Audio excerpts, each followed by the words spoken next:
Halo semuanya, kembali lagi bersama saya Michael. Di video kali ini kita coba membahas tentang price Bitcoin, analisis teknikal, lalu kita juga akan membahas tentang Wyckoff Theory, lalu kita juga akan membahas beberapa berita juga nih tentang seputar market crypto juga ya. Ada Shiba Inu, ada Chiliz, dan lain-lainnya juga ya. Nah, kita akan coba bahas, tapi sebelum itu saya mau berterima kasih kepada kalian semua, karena channel ini sebentar lagi sudah akan menyentuh 15 subscribers ya. Terima kasih untuk supportnya, terima kasih untuk kalian yang sudah share videonya, dan kasih komen-komen positif juga ya. Dan jangan lupa kalau yang belum subscribe bisa bantu support channel ini dengan cara subscribe dan like juga gitu ya. Oke, kita langsung masuk aja ke dalam update market crypto-nya ya. Kalau misalnya kita lihat hari ini saja sudah turun 1%. Sebenarnya 1% masih oke lah, relatif stabil sebenarnya ya. Kita lihat Bitcoin dari kemarin main di harga 39.000 sampai 41.000 sebenarnya ya. Jadi masih oke. Altcoin mengalami penurunan cukup ya oke lah 2-5% lah ya sekitar itu. Tapi saya mau point out atau saya mau perhatikan adalah ini. Kalian harus bisa memperhatikan stablecoin juga, USDT, USDC dan beberapa stablecoin lainnya ya sih. Tapi yang kita lihat sebenarnya dua aja nih. Ini dua yang main sama BUSD sebenarnya. BUSD ranking 16 ya. Jadi ini ada beberapa stablecoin. Artinya apa? Dia $1 $1 US dollar sama dengan 1 USDT. Ini juga 1 USDC sama dengan $1. BUSD juga Binance USDT. 1 BUSD sama dengan $1. Makanya dinamain stablecoin karena dia mengikuti harga US dollar lah, istilah seperti itu. Tapi saya mau kasih tahu ke kalian adalah kalau kita lihat USDT itu dulu peringkat nomor 4. Sekarang sudah naik ke nomor 3 gitu ya. Lalu kita lihat USDC, dulu itu ranking ya 12-an kalau nggak salah, 12-13-an. Sekarang karena ada Bitcoin crash dan altcoin-altcoin juga pada turun ya, kita lihat dia masuk ke top 10. BUSD juga sekarang sudah di ranking 16.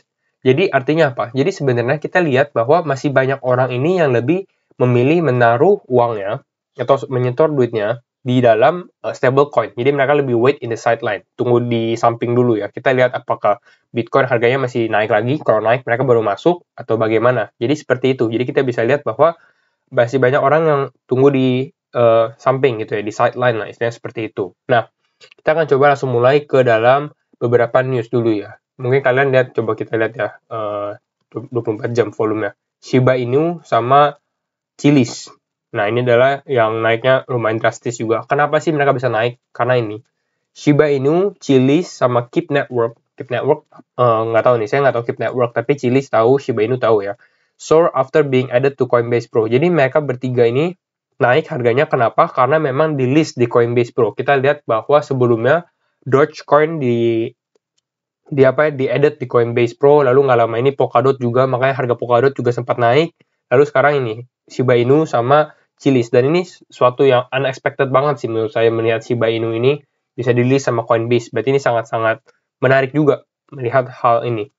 The price of the tokens behind Dogecoin rival Shiba Inu, fan token platform Chiliz, and Keep Network. Jadi ada 3. A platform that aims to bridge public blockchains and private data are soaring after leading crypto exchange Coinbase announced it is adding them to its professional platform. Ya intinya CHZ, Keep KEEP sama SHIB SHIB gitu ya. Mereka bertiga ini di list baru oleh Coinbase gitu ya. Makanya harganya bisa naik. Lalu kita lanjut ke ini. Price berikutnya adalah Fox TV. Kalau kalian nggak tahu Fox TV itu siapa, Fox TV mungkin yang inilah movie maker. Kalau kalian nonton mungkin ada kayak Fox Movies Premium, Fox Family dan lain-lain. Nah, ini adalah Fox TV. Puts $100 million behind its NFT-driven blockchain experiment. Jadi kayak sekarang perusahaan-perusahaan gede, walaupun mereka nggak berhubungan dengan financial gitu ya, tapi mereka melihat bahwa NFT ini adalah salah satu breakthrough yang baru, adalah satu inovasi yang memang bisa dipergunakan. Jadi mereka menggunakan Rick and Morty. Rick and Morty siapa? Rick and Morty itu ini adalah kartunnya yang dirilis oleh Fox TV, terus mereka mau bikin NFT-nya, istilah seperti itu ya. Jadi ini sangat-sangat menarik sendiri kalau kita baca. Dia bikin studio. The studio NFT play will initially be driven by show called Crapopolis from Rick and Morty, creator Dan Harmon, dan budgetnya juga lumayan besar juga ya, $100 million gitu ya. Dan ini kita lihat, Fox is launching blockchain creative labs with animation studio Bento Box Entertainment. Jadi ini kayak teknologi blockchain sendiri nggak harus di dalam daerah financial atau keuangan gitu ya, tapi bisa ke arah NFT juga sekarang seperti itu ya. Lalu kita lihat ini juga, 98% of CFO, Chief Financial Officer, jadi 98% nih, ini kayak survei sih sebenarnya di Amerika gitu ya. Dibilang bahwa hedge fund, CFO yang ngomong loh, hedge fund will invest in Bitcoin by 2026. The survey results coincide with US inflation climbing to the highest level since 1992. Jadi istilahnya kenapa ini surveinya diambil karena memang kalau kalian tahu keadaan ekonomi sekarang di Amerika itu inflasinya lagi tinggi sekali gitu ya. Makanya banyak orang yang mencari alternatif. Bagaimana nih uang jangan taruh di bank, masukin ke dalam stok, saham, atau nggak cryptocurrency seperti itu ya. Karena inflasinya tinggi kan, mereka harus hedge biar nggak kemakan gitu ya bunganya. Nah, coba kita bahas. Traditional hedge fund are willing to increase their exposure in Bitcoin and other cryptocurrency markets over the next 5 years. Jadi selama 5 tahun ke depan, banyak hedge fund atau mungkin lebih banyak bank lagi gitu ya, yang memang akan lebih berinvestasi, masukin portfolio mereka ke dalam cryptocurrency, bukan cuma Bitcoin juga ya. Nah, ini kita baca ya. An international trust and corporate management company polled the chief financial officer of 100 hedge funds globally about their intention to purchase crypto assets. Jadi ini surveinya dari 100 hedge fund di dunia gitu ya. Lalu kita baca lagi, about 98%, jadi 98% dari mereka, berarti 98 orang lah ya, CFO-nya ini bilang bahwa they expect their hedge fund to invest 7.2%. Jadi 7,2% aset mereka tuh di cryptocurrency. Jadi ini lumayan besar juga. Sudah ada alokasi dana sebenarnya untuk cryptocurrency juga di mereka.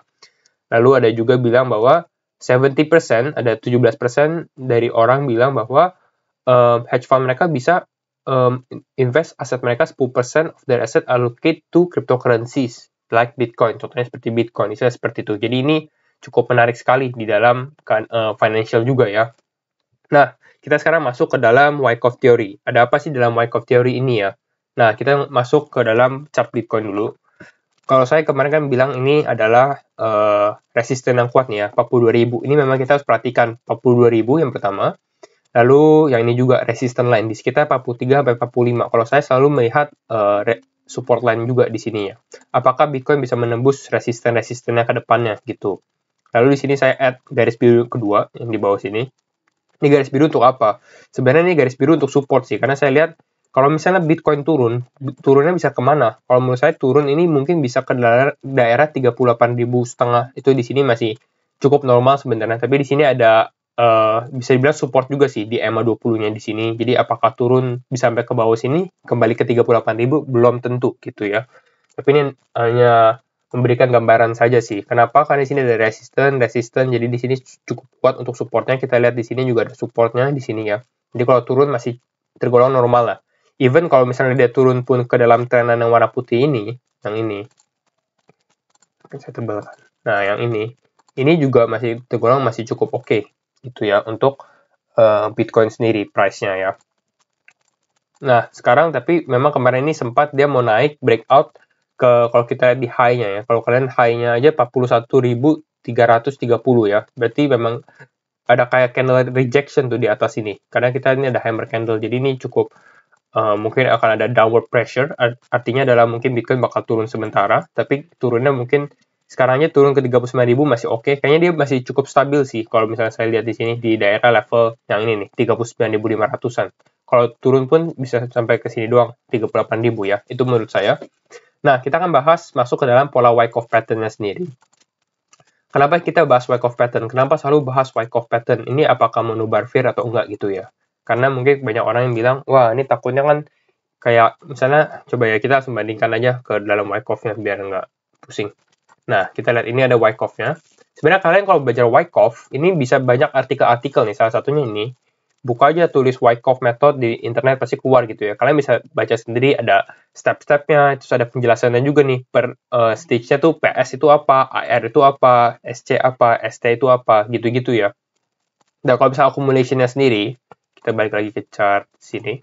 Nah, sekarang kalau menurut saya yakin bahwa sekarang kita masih di posisi accumulation phase, di mana kita sudah melewati fase distribusi. Jadi ada Wyckoff distribution sama Wyckoff accumulation. Kalau menurut saya sekarang kita di dalam accumulation phase. Dan kalau misalnya kita tahu sendiri bahwa accumulation phase itu di Wyckoff ada dua. Ada dua tipe kan. Makanya kita lihat accumulation schematic nomor 2, ada yang nomor pertama. Apa sih bedanya nomor pertama sama nomor kedua? Bedanya sih cuma di sini doang sih, yang saya perhatikan adalah di sini. Nomor pertama, ini ada namanya spring. Bedanya ya, kalau dari phase A, phase B hampir sama, phase C-nya kita beda. Ini ada penurunan lebih dalam lagi. Kalau fase kedua, nggak ada spring gitu ya. Lebih ke arah sideways doang, dia di level sini. Sideways saja gitu ya. Nah, sebenarnya Wyckoff ini, kalau misalnya kalian update tentang market crypto, banyak orang yang bilang, wah sekarang kita udah di phase D, udah mau naik ke atas gitu ya. Tapi ada yang juga bilang bahwa kita sekarang masih di phase B. Nah, saya kasih tahu pendapat saya, apa yang menurut saya yang benar, tapi belum tentu benar juga, karena ini kan prediksi gitu ya. Nah, coba kita buka dulu Wyckoff, bentar ya, nah mungkin ini. Jadi waktu itu video saya pernah bilang bahwa kita ini, mungkin kita ganti chart daily dulu ya. Nah, ini adalah chart Wyckoff daily, di mana kita melakukan fase distribusi ya. Dan ini pun dalam time frame daily. Kalau kita lihat sendiri, dalam time frame daily aja, distribusinya ini berapa lama? Dari sini, dari Februari hampir ke Mei lah, hampir ke Mei ya. Jadi hampir sekitar 3 bulan ini untuk fase distribusi. Dan ada orang yang memang ngomong bahwa, wah sekarang ini kita sudah melewati fase accumulation phase. Kenapa bisa seperti itu? Kita balik lagi ke dalam ini. Ini chartnya sih sebenarnya. Trading view. Banyak yang ngomong kalau kita sudah melewati fase spring. Accumulation schematic hashtag 1, nomor 1 gitu ya. Wyckoff accumulation. Di sini memang cukup mirip sih chartnya. PS, SC, dan ini memang ada spring. Karena waktu itu Bitcoin turun juga kan. Turun, dan menurut mereka ini adalah spring. Lalu naik ke atas gitu ya. Dan sebenarnya saya juga mau percaya bahwa hal ini. Kenapa? Karena kelebihannya adalah, kalau seperti ini, kita tuh sebenarnya sudah di posisi, udah mau naik ke atas lagi gitu ya. Udah mau terbang lagi. Udah mau melewati resistance line, terus naik ke atas seperti itu ya. Dan ini cukup bagus sebenarnya. Tapi yang saya lihat adalah di sini price-nya tuh 4-hour time frame. Jadi time frame-nya tuh sebenarnya sedikit berbeda dengan time frame yang kita biasanya. Kalau distribution time frame-nya one day, ini time frame-nya 4 jam gitu ya. Dan memang ada sedikit aneh kalau misalnya kita lihat di sini bahwa distribution phase-nya sendiri ini sekitar 3 bulan, masa accumulation phase-nya hanya sekitar ya 1 bulan juga, hanya 1 bulan gitu ya. Jadi mungkin kalau menurut saya lebih tepat, sebenarnya kalau menurut saya kita tuh masih di dalam fase yang ini, yang saya selalu bilang bahwa kita lagi mau fase ke naik ke atas ini nih. Nah, di mana chartnya? Chartnya itu di sini. Nah, ini fasenya.